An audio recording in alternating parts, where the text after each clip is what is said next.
Bienvenue sur le ring, Omar Benjeloul. Merci Rachid. Merci d'avoir accepté l'invitation. Je rappelle que vous êtes avocat au barreau de Rabat et de Marseille, membre du bureau national de l'association des barreaux du Maroc et membre de l'ordre des avocats de Rabat.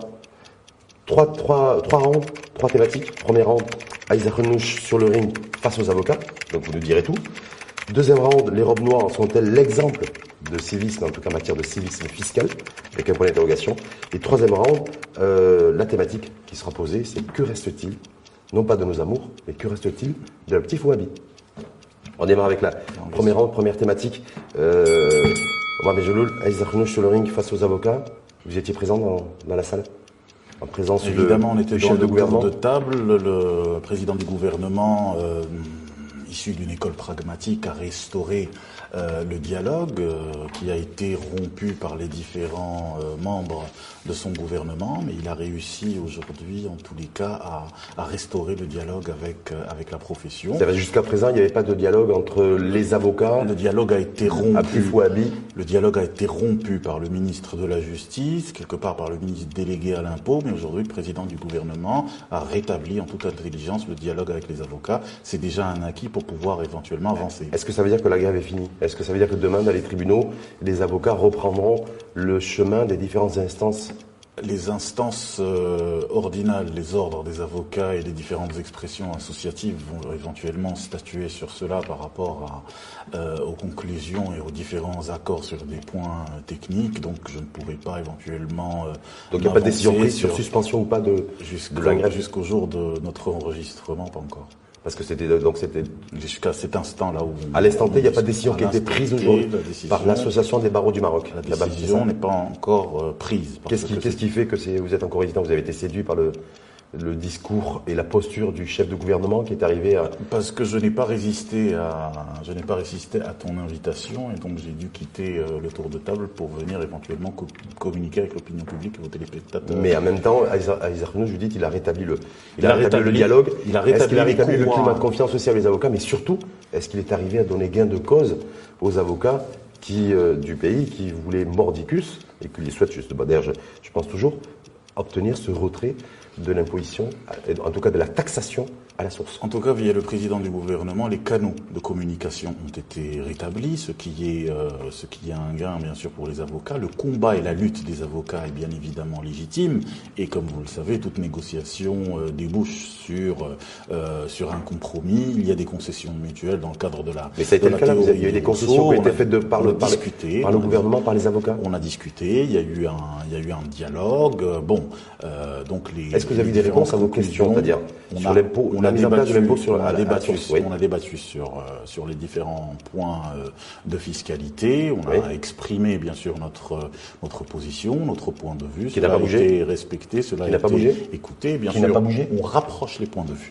Toute négociation se doit de rapprocher les points de vue, mais on n'est pas à l'instant de l'évaluation de nos différents accords de principe. Est-ce que ça veut dire qu'avec aujourd'hui, ce qui n'est pas figé. Est-ce que ça veut dire qu'aujourd'hui, avec Aïssa Khenouch, c'était un premier round qui va être suivi d'un deuxième round? Certainement qu'il y a des rounds aussi bien avec la primature qu'avec les différents membres du gouvernement, parce que dans le tour de table, le ministre de la Justice ainsi que le ministre délégué chargé, bien sûr, de l'impôt était présent. Mais en tout cas, Est-ce que Fawzi Larja a pris la parole? Oui, évidemment. Mais bon, ce qui pourrait intéresser les téléspectateurs, c'est éventuellement la réhabilitation du dialogue qui a été rompu et ce qui était dangereux, parce que toute rupture avec des instances ordinales et toute rupture avec un corps aussi important que le corps des avocats, qui sont bien sûr le pilier de la justice, qui est un fondement lui-même de la démocratie. Ça a duré combien de temps cette audience? Vous avez été reçus tous à la primature? Tout à fait. C'était bien la primature au siège donc du chef de gouvernement? Tout à fait. L'audience a duré à peu près combien de temps?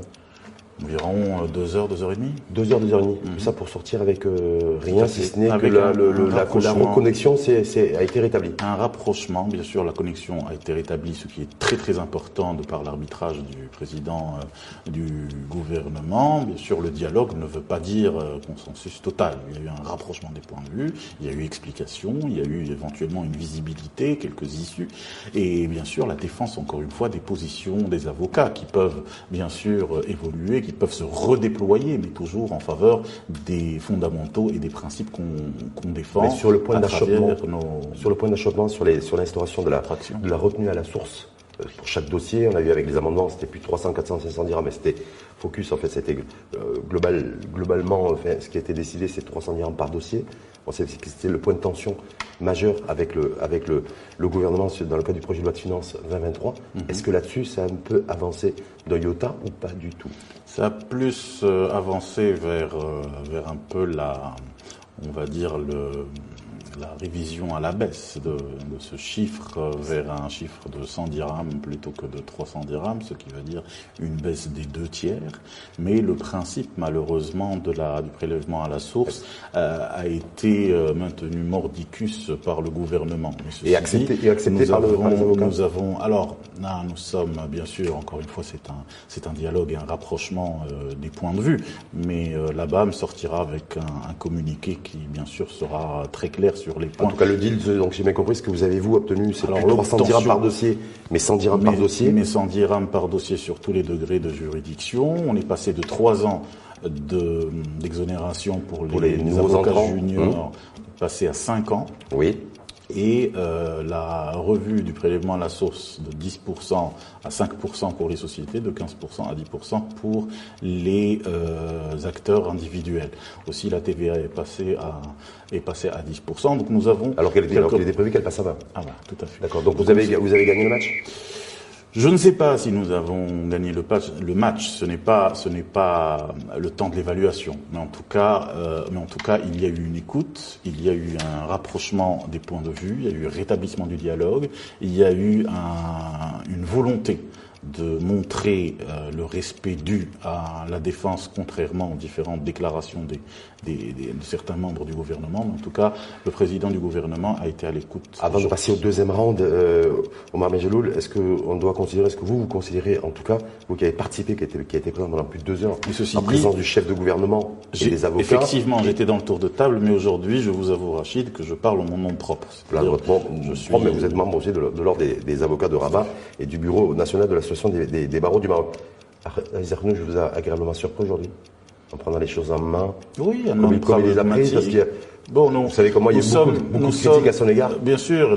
Est-ce que c'était fin négociateur? Nous sommes en tout cas, il est issu de l'école pragmatique. C'est un chef d'entreprise. Nous sommes bien sûr contre les affaires en matière politique, mais en tout cas, on a eu une méthodologie auditive et une méthodologie discursive qui nous a sorti des différentes ruptures et des différentes déclarations, avec différentes postures méprisantes à l'égard de la défense et de la justice. Avec ces avancées, donc la TVA maintenue à 10%, avec le fait que les frais de dossier ne seront plus de 300, mais de 100 dirhams. Est-ce que quelque part, par rapport aux négociations précédentes, est-ce que c'est quelque part peut-être un désaveu à la fois pour Fawzi Larja, le ministre du Budget, qui était rentré en piste, j'allais dire, pour négocier aussi avec vous, et ça s'est mal passé. Nous avons avancé, certes, mais nous continuons à être convaincus que ce prélèvement... Mais désaveu ou pas pour les prêts, pour Abdel Fouabi et Fawzi Larja, selon vous? Ça aurait été un désaveu s'il y aurait eu justement annulation de cette mesure de prélèvement à la source. C'est pour cela peut-être que le président du gouvernement s'est acharné sur cette mesure pour ne pas justement décrédibiliser ses amis du gouvernement. Donc la réforme s'est faite sur le contenu de la mesure et non pas sur la mesure elle-même. Mais ceci dit, les différents dossiers que défendent les avocats ne sont pas que sur du point fiscal. On a aussi la question justement des prérogatives de l'immunité et de l'indépendance de l'avocat qui est liée à l'avant-projet relatif à la loi sur la profession d'avocat, ce qui n'a pas été traité lors de notre confrontation avec le pouvoir exécutif. Il y a aussi la question de l'examen qui n'a pas non plus été traité, les questions de procédure civile et pénale qui, elles, avaient déjà eu un débat avec le ministère de la Justice. Premier round, Aizarchenoch sur le ring face aux avocats avec Omar Megeloul. Donc effectivement, Aizarchenoch était face aux avocats sur un ring, en l'occurrence au siège de la primature, avec une méthodologie, avec un deal obtenu, donc un maintien de la retenue à la source, mais avec, en tout cas, tout a été revu à la baisse, à la fois sur les il y a eu une négociation, dossiers, rapprochement des sur points de TVA. vue. Espérons que Compromis trouvé en tout nous cas. ne savons pas encore si la grande assemblée générale des 17 000 avocats vont-ils accepter ce rapprochement pour que ça soit des conclusions Donc deal définitives. trouvé, mais c'est pas encore gagné parce qu'il va falloir valider ça auprès de toutes les robes noires. Éventuellement. Au nombre de 17 000. On passe au deuxième round qui a pour thématique Omar Benjeloul. Les robes noires, justement, sont-elles l'exemple même, la référence du civisme fiscal? Vous qui, effectivement, voilà, il y avait un rejet jusqu'à présent avec 2 semaines de grève sur la mise en place de l'imposition et d'un régime fiscal à la source. Donc, est-ce que, en même temps, ces 17 000 robes noires sont exemplaires en matière de civisme fiscal? En tout cas, les 17 000 avocats sont exemplaires à défendre les justiciables de façon pro bono, de manière gratuite. Ils sont dans le dévouement. Ils portent la mission universelle de la défense. Ils portent la mission universelle de la justice. Ils défendent la veuve et l'orphelin, contrairement à cette propagande offensive et agressive contre les avocats. Mais vous avez oublié, vous avez pris en otage aussi les justiciables depuis 2 semaines. Ah, c'est le il y a suspension d'audience, il y a des reports. Je ne suis pas d'accord avec vous. Il y a les affaires pénales qui restent en suspens. Le responsable de cette situation ne sont pas les avocats. Le responsable de cette situation, c'est le gouvernement. Qui c'est qui appelle la grève? La grève pour justement rétablir l'ordre constitutionnel. Mais est-ce que vous êtes conscient aussi que depuis 2 semaines... D'ailleurs, ce n'est pas une grève. Il y a des milliers de justiciables aujourd'hui. On est d'accord. Oui. Ce n'est pas une grève parce que c'est un langage ouvrier. C'est une cessation. C'est une cessation d'activité et un retrait des différents prétoires et un retrait de l'alimentation des différentes caisses du tribunal. On ne peut pas demander au corps des avocats à ce qu'il s'érige en inspecteur des impôts pour pouvoir éventuellement imposer les justiciables. Parce que ce qui va se passer dans cette affaire, ce qu'on veut, les 100 dirhams, ce n'est pas les avocats qui vont le payer. Ce sera éventuellement le justiciable et le client. Donc quelque part, pour renflouer... En tout cas, ça fait 15 jours que des justiciables sont pris en otage. Pour renflouer les caisses de l'État par rapport à des milliards de dirhams, on demande aux avocats de participer à l'imposition, ce qui n'est pas crédible. Pourquoi? Parce que tout simplement, il y a déjà en place un régime fiscal qui n'est pas forcément applicable. Et là, on ne comprend pas pourquoi. Fiscal, en tout cas, c'est 17 000 avocats. On est bien d'accord, vous l'avez dit. Oui, c'est une communauté, une famille, les robes noires. Ah oui, tout à fait. C'est une corporation, c'est un muscle. Ici même, nous avons reçu Hicham Aïtmena la semaine dernière, membre du RNI, député maire RNiste, qui nous disait voilà, sur les 17 000, il y a plus de 10 000 avocats, on ne sait pas, ils sont pas dans les radars. On ne sait pas où ils sont, on ne sait pas ce qu'ils font. Comment il fait ça? En tout cas, c'est ce qu'il a avant. C'est ce qu'il a dit publiquement ici. Il est dans le pétrole, il est dans le sport, il est maire de Mohamedia, d'où il va s'intéresser à des questions de justice. Ça nous renvoie à Abdel Fouabi qui parle de fiscalité alors qu'il est ministre de la Justice. Abdel Fouabi, ce qu'a dit Abdel Fouabi, si vous permettez juste là. Pour qu'on traite d'un sujet, il faut quand même avoir les qualités et la légitimité scientifique pour en parler. D'un côté, juste, il y a Abdel Fouabi qui a dit en décembre 2021 que sur les antennes de 2N, une chaîne publique, ou de service public, qui a fait cette déclaration en disant que 95% des avocats ne payaient que 10 000 dirhams, pas par mois, par an. Oui. Ça, c'était Abdel Fouabi. Et ici même, Hicham Aïtmena, député maire RNI, dit voilà, sur les 17 000 avocats que compte le pays, il y en a à peu près 10 000. Ils sont un peu dans la nature, ils sont pas dans les radars, pas visibles de l'administration. Non, mais c'est des statistiques qui sont complètement erronées et qui viennent de la parole de gens qui n'ont pas les qualités de parler impôt ni fiscalité par rapport à une corporation qu'ils ne connaissent pas. C'est pas parce qu'on a 2 ou 3 avocats qui nous défendent par rapport à notre business qu'on connaît la profession d'avocat. Non, moi j'irai pas par exemple sur le terrain des hydrocarbures, à part qu'il y a une marge entre le baril international et le doit être réactivé d'ailleurs par le Conseil de la concurrence. Mais est-ce que vous me donnez juste un chiffre? C'est intéressant. Moi, il y a combien d'avocats aujourd'hui qui sont à jour de cotisation de conformité avec le... De cotisation, de déclaration ICE. Déclaration ICE, nous sommes à 9 000. Mais il ne faut pas oublier... 9 000 sur 17 000, donc sur 17 000, moins 9. Mais il ne faut pas oublier que dans la population des 17 000, il y a les avocats collaborateurs. Il y a les avocats salariés qui sont, eux, dans des cabinets, donc qui ne sont pas... Qui sont soumis à l'IR.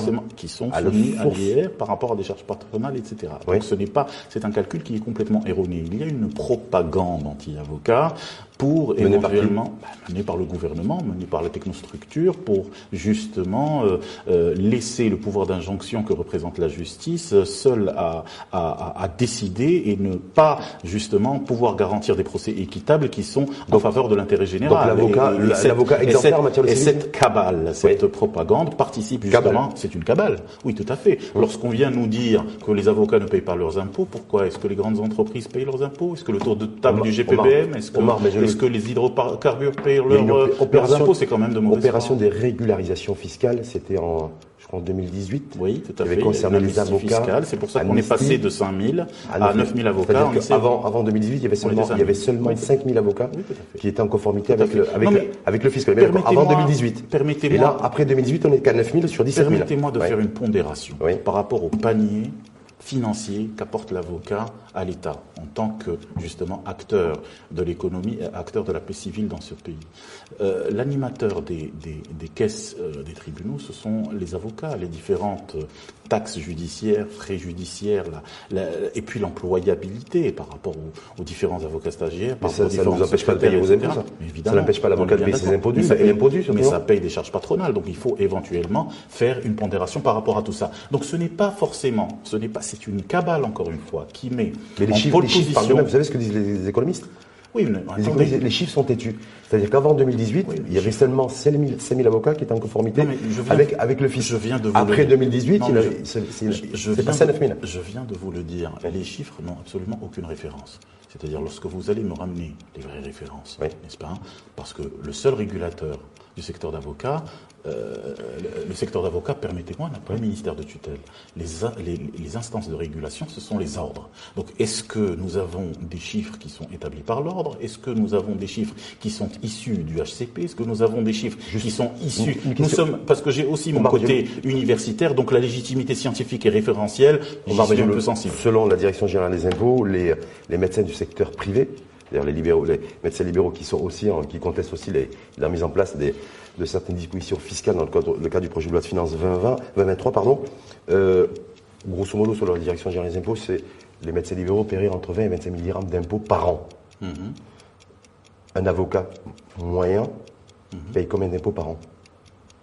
Est-ce qu'il paye plus qu'un médecin du secteur privé ou vous avez des avocats égal ou moins? Mais là, quand vous parlez d'une amnistie par rapport à un paiement de 10 000 dirhams, vous oubliez tous ces cabinets d'avocats qui payent beaucoup d'argent. À Casablanca, Rabat, oui, mais on n'en a pas beaucoup. Ils sont pas non plus, ils sont minoritaires. Vous oubliez tous ces avocats qui payent les différentes taxes judiciaires qui existent déjà de par la loi. Il y a une loi qui régule la question des frais judiciaires. Il n'y a pas une déclaration moyenne de l'impôt pour l'avocat? C'est un régime déclaratif. C'est pour cela que nous sommes aujourd'hui en contestation avec ce gouvernement qui tente justement de faire des ruptures idéologiques par rapport aux grandes théories de l'impôt. On ne peut pas prélever un impôt. On ne peut pas élever un impôt sans qu'il y ait création de richesse. C'est pour ça que, in fine, suite aux différentes procédures, il y a bien évidemment une déclaration par rapport à la richesse. Ce qui fait quand même désordre, c'est la déclaration de Abtif Ouabi il y a quelques mois en disant que, publiquement, j'ouvre les guillemets, l'avocat au Maroc ne paye que 10 000 dirhams d'impôts par an. Non mais Dixit, Abtif Ouabi, ministre de la Justice. Non mais c'est faux. Premièrement, vous l'avez entendu ce propos? Oui, j'ai entendu ce propos. J'étais sur votre émission à l'info en face. On avait fait le commentaire. C'est un propos qui d'abord est faux et ensuite, pour qu'on ait l'escalité de parler impôt, il faut qu'on soit d'abord ministre de l'impôt. Secondo, si en tant que citoyen vous parlez de l'impôt, il faudrait aussi qu'on paye son impôt. Donc je ne sais pas il faudra peut-être lui poser la question s'il est à jour avec le fisc. Donc il y a un petit Fouabi, ministre de la Justice. Il est omis du barreau de Rabat, il est jusqu'à ce jour quand même avocat au barreau de Rabat, donc j'en sais rien. Il n'a absolument aucune donnée ni aucune escalité pour s'appuyer sur des données de la Direction générale des impôts à cette époque-là. Ah, on n'en sait rien du tout. Il n'a pas sorti les différentes références. C'est une déclaration dans la presse.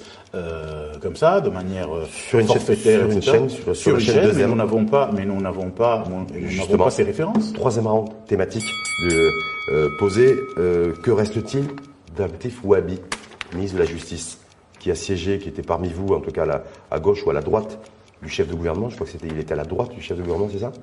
Oui. Voilà. Que reste-t-il aujourd'hui, sachant que vous ne conversez plus avec Abtif Ouabi, quand je dis vous, c'est-à-dire le corps. C'est ce que je vous ai dit. Les avocats, donc la connexion, plus de dialogue. Aujourd'hui, justement, le président du gouvernement a rétabli le dialogue. Et je pense qu'il l'a fait exprès en amenant avec lui les deux principales interfaces des avocats par rapport à l'impôt, par rapport à l'avant-projet relatif à la profession d'avocat, pour qu'il soit là. C'est vrai que le ministre de la Justice n'a pas pipé mot pendant 2h30, contrairement... Abdif Ouabi n'a pas dit un mot pendant 2h30. Il n'a pas dit un mot pendant 2h30, mais ça, ce n'est pas le sujet. Le sujet, c'est comment ça, c'est pas le sujet? Comment vous expliquez-vous? Ou comment expliquer à ceux qui vous écoutent que je ne voudrais pas faire pendant 2h30 n'a pas pipé mot d'une rencontre avec les avocats. Je ne voudrais pas faire des analyses psychologisantes. Ce que je voudrais éventuellement, le point sur lequel je voudrais insister, c'est que le président du gouvernement a dépassé les membres de son gouvernement qui étaient en conflit avec les avocats pour rétablir et réhabiliter le dialogue. Ça, c'est un point positif. Mais après ça, par la suite, le contenu de ce dialogue, bien sûr, c'est un rapprochement des points de vue. Mais est-ce que vous allez reprendre langue avec Abdif Ouabi? On va reprendre langue avec le gouvernement et les différentes interfaces. Avec Abdif Ouabi. Abdif Ouabi, on n'est pas dans une personnification de la lutte. Ça reste le ministre de la Justice. Ça reste le ministre de la Justice. Ce n'est pas un ministère de tutelle, encore une fois. Oui. C'est un ministère interlocuteur. Bien évidemment que nous sommes ouverts au dialogue. Aujourd'hui, le dialogue a été rétabli. Bien sûr qu'on est ouvert au dialogue avec le ministre de la Justice, comme nous serons ouverts au dialogue avec le ministre de l'économie ou le ministre des Impôts. C'est-à-dire, vous considérez encore aujourd'hui que Abdif Ouabi... Je rappelle, j'étais sur votre antenne dernièrement, je vous ai déjà dit que nous avons prêté serment par rapport au débat, par rapport au principe du contradictoire, par rapport à la plaidoirie. Nous sommes les hommes du dialogue. Nous triomphons au dialogue chaque matin que Dieu fait. Vous allez continuer à converser avec Abdif Ouabi. Donc Abdif Ouabi n'est pas en perte de vitesse. Tant que le respect ne sort pas fragilisé de ces tensions entre les avocats et le gouvernement. Tant que le respect de la robe noire et de sa mission universelle est garanti, tant que l'intention d'en découdre avec les avocats n'est pas à l'ordre du jour, tant que l'intention d'annihiler la profession d'avocat n'est pas à l'ordre du jour, bien sûr que nous sommes ouverts au dialogue. Donc ouvert au dialogue.